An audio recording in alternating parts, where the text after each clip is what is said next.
Maintenant que vous en savez un peu plus sur la façon dont se structure le sommeil de l'enfant, je vous propose quelques conseils pour l'aider à renforcer l'organisation de son sommeil. Si vous n'avez pas encore vu la vidéo Sommeil de l'enfant de 0 à 6 ans, je vous invite à en prendre connaissance. Pour aider l'enfant à bien structurer son sommeil, notre premier but va être de l'aider à mettre en place le rythme veille-sommeil sur 24 heures, et ceci en accentuant la différence entre la nuit et le jour.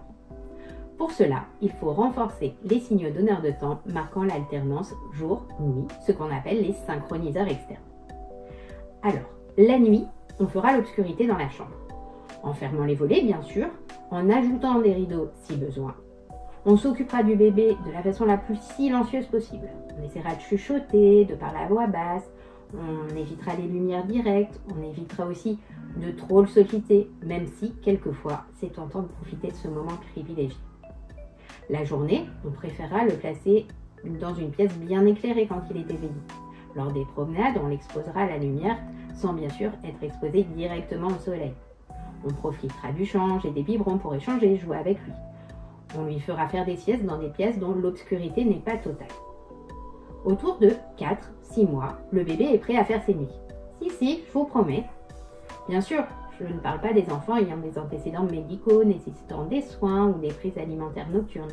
Certains auront quand même besoin d'aide pour trouver leur rythme.